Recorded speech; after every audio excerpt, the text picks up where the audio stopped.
On his tomb, a stark and foreboding warning was inscribed, a message intended for any who dared to disturb his eternal slumber. Whoever opens my tomb shall unleash a warrior more terrible than I.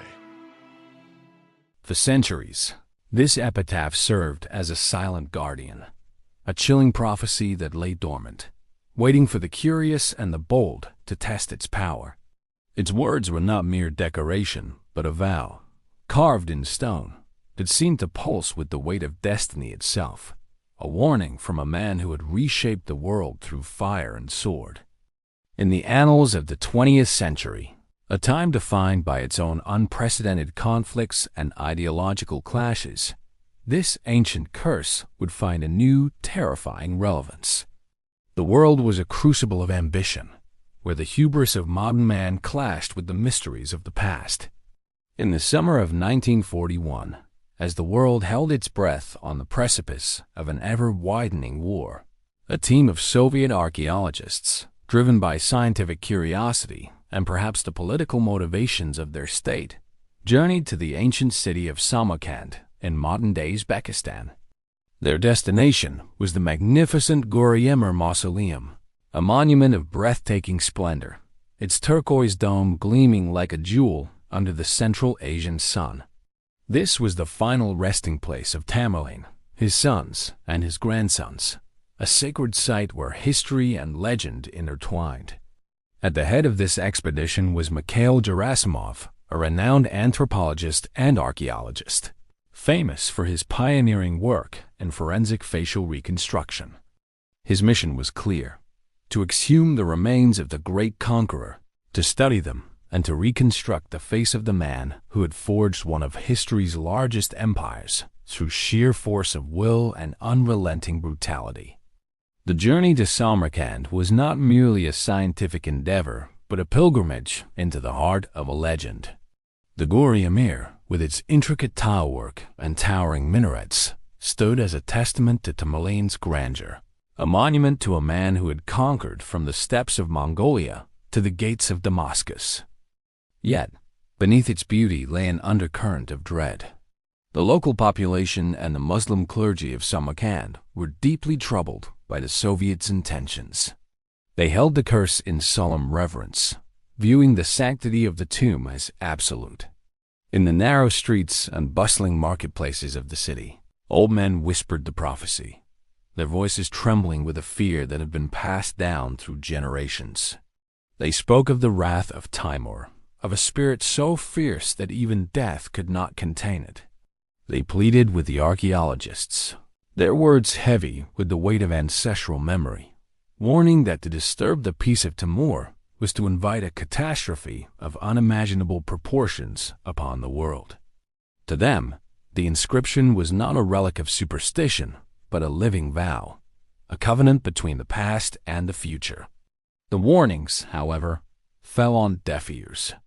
To Gerasimov and his Soviet colleagues, steeped in the state-sanctioned atheism and rational materialism of their time, these were merely the superstitious ramblings of an unenlightened past.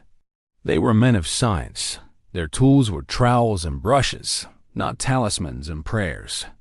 The inscription was a historical artifact, not a living threat. Their mission was sanctioned by the Kremlin, a symbol of Soviet progress and the triumph of reason over mysticism. To them, the curse was a curiosity, a footnote in the grand narrative of their scientific conquest. Yet, even among the team, there were moments of unease. As they approached the mausoleum, some could not shake the feeling that the air itself was heavier, as if the stones of Gur-e-Amir were watching, waiting. The task of opening the tomb was monumental, a challenge that tested the limits of human endurance and engineering. Tamerlane's sarcophagus was covered by a single massive slab of dark green jade, a stone so heavy it had taken an immense effort to place centuries before. The jade was not merely a physical barrier, but a symbol of the emperor's enduring power, a final act of defiance against those who would disturb his rest. The air inside the mausoleum grew thick with anticipation and the dust of ages as the workers struggled. their tools straining against the weight of history. For days, they labored under the watchful eyes of the local elders, who stood at a distance, muttering prayers and clutching their beads. Finally, on the 20th of June, 1941, after an exhausting effort that seemed to stretch into eternity, the great jade stone was lifted. The team peered into the darkness below, their flashlights cutting through the gloom to reveal the wooden coffin of the emperor. A pungent, almost overpowering aroma of camphor, resin, and rose filled the crypt, the ancient embalming agent still potent after more than 500 years. The scent was a reminder of the care with which Tamerlane had been laid to rest, a warrior whose body was preserved with the reverence due to a god. The following day, the coffin was opened, and the skeleton of the fearsome conqueror was finally exposed to the light of the modern world. Gur-e-Amir and his team had succeeded. They had breached the final sanctum of the Scourge of God. The bones were carefully catalogued, the skull measured with precision, and plans were made to transport the remains to Moscow for further study. Gur-e-Amir, with his expertise in facial reconstruction, was eager to rebuild the visage of Tamerlane, to see the face of the man who had struck fear into the hearts of millions. The team celebrated their triumph, unaware of the shadow that was gathering on the horizon. They had crossed a threshold that had been inviolable for centuries, and in doing so, they had awakened something far greater than they could comprehend. The triumph of science was terrifyingly short-lived.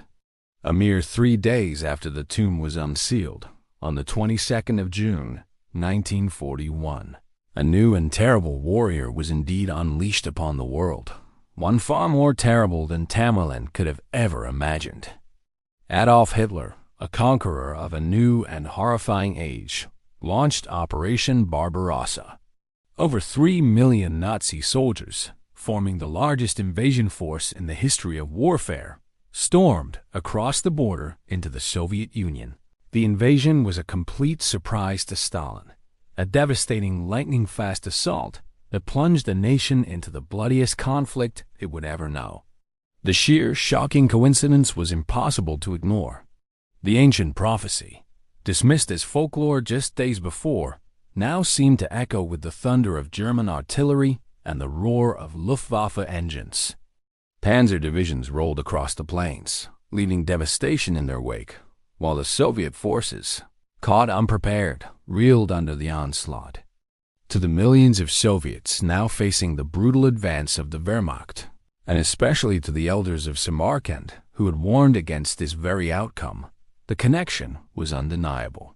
The curse of Tamerlane had been fulfilled, its words made manifest in a cataclysm of fire and steel. The months that followed were a descent into hell for the Soviet Union. The initial phase of Operation Barbarossa was a string of catastrophic defeats as the German war machine seemed unstoppable. Entire armies were encircled and annihilated, cities fell, and millions perished in the chaos. The Nazis pushed deeper into Soviet territory, their sights set on Moscow, Leningrad, and the oil fields of the Caucasus. The Soviet people, from soldiers on the front lines to civilians in the rear, faced a nightmare of unimaginable proportions. In Samarkand, the elders shook their heads, their warnings now vindicated by the horrors unfolding across the vast expanse of the motherland. The curse was no longer a story but a living reality, a force that seemed to have reached across the centuries to exact its toll. By the autumn of 1942, the fate of the Soviet Union hung precariously in the balance, centered on the apocalyptic struggle for a city that bore Stalin's own name, Stalingrad. The battle was a meat grinder, a brutal, street-by-street fight that consumed hundreds of thousands of lives and reduced the city to a smoldering ruin. The Volga River ran red with blood, and the air was thick with the smoke of burning buildings and the cries of the dying. The Red Army was on the brink of collapse, and with it, the entire Soviet war effort. The German Sixth Army, under Field Marshal Friedrich Paulus, seemed poised to deliver the final blow, to crush the Soviet spirit and claim victory in the East. It was during this dark and desperate, hour that the story of Tamerlane's curse took another extraordinary turn. Amidst the chaos of the war, Joseph Stalin, the iron-fisted dictator, and a man not known for his sentimentality or belief in the supernatural, reportedly became aware of the story. Whether he was influenced by the growing popular belief in the curse, the advice of a mystic, or simply a pragmatic desire to boost morale by any means necessary, he issued a remarkable order. Tamerlane's remains, which had been in Moscow for scientific study, were to be returned to his tomb in Samarkand with full Islamic honors. A special commission was formed to oversee the reburial, a task that took on an almost sacred significance in the midst of the war's desperation. In November 1942, as the Battle of Stalingrad reached its brutal climax, a plane was dispatched from the besieged capital, carrying the precious and now profoundly significant remains of the ancient conqueror. The reburial was a ceremony starkly different from the scientific and secular exhumation a year and a half prior. On December 20th, 1942, Tamerlane was laid to rest once more in the Gur-e-Amir Mausoleum. His bones returned to the earth with the solemnity of traditional Islamic funeral rites. The air was filled with the recitation of prayers, the words of the Quran echoing through the ancient halls. The local clergy, who had once pleaded with the archaeologists to respect the sanctity of the tomb, now stood as witnesses to its restoration. The massive jade slab was lowered once more, sealing the conqueror's remains in their rightful place. The prophecy had been set in motion by an act of desecration. Perhaps it could be undone by an act of atonement. What happened next is etched into the pages of history and has become the final, compelling chapter in the legend of the curse. Almost immediately after the reburial, the tide of war began to turn in a dramatic and decisive fashion. At Stalingrad, the seemingly invincible German Sixth Army had been successfully encircled by a massive Soviet counteroffensive, Operation Uranus, launched in November 1942. Just weeks after Tamerlane was returned to his tomb, the trapped German forces began to starve and freeze, the situation becoming utterly hopeless. The Soviet victory at the Battle of Stalingrad, which concluded in early February 1943, was the pivotal turning point of the war on the Eastern Front. The Red Army, bolstered by the resilience of its people and the strategic brilliance of its commanders, began its long, inexorable march toward Berlin, pushing the Nazi forces back step by bloody step. The story of Tamerlane's curse does not end with the victory at Stalingrad, for its echoes reverberated far beyond the battlefields of World War II. In the years that followed, the tale became a legend whispered not only in Samarkand, but across the Soviet Union and beyond. It was a story that transcended borders, a cautionary tale about the hubris of man and the power of the past. The elders of Samarkand, who had warned of the curse's potency, became figures of reverence, their voices now carrying the weight of prophecy fulfilled. The Mausoleum of Gur-e-Amir, once a site of scientific curiosity, was restored to its status as a sacred place, a monument to the enduring power of Tamerlane's legacy. Yet, the question remains, was it all just a remarkable, chilling series of coincidences? Rational minds would argue that the timing of Operation Barbarossa was a matter of meticulous military planning by the Nazi High Command, determined by weather, logistics, and strategy, not by the opening of a tomb in Central Asia. The Soviet victory at Stalingrad was the result of immense sacrifice, strategic brilliance, the harshness of the Russian winter, and the resilience of the Soviet people.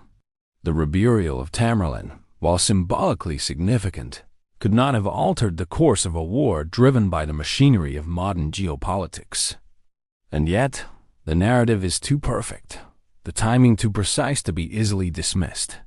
The prophecy, the exhumation, the invasion, the reburial, and the turning of the tide all align with an eerie precision that defies rational explanation. The story of Tamerlane's curse persists, not as a proven fact, but as a powerful and unsettling legend. It serves as a haunting reminder that there may be forces at play in the world that our science and reason cannot fully comprehend. The warnings of the past, no matter how ancient or seemingly superstitious, carry a weight that resonates through the ages. The tale lingers, a whisper in the silent halls of history, questioning the fine line between coincidence and destiny. It is a story that challenges us to consider the unseen threads that connect the past to the present, the living to the dead, and the mortal to the eternal. In the shadow of Tamerlane's tomb, we are reminded that some boundaries are not meant to be crossed, and some warnings are not meant to be ignored.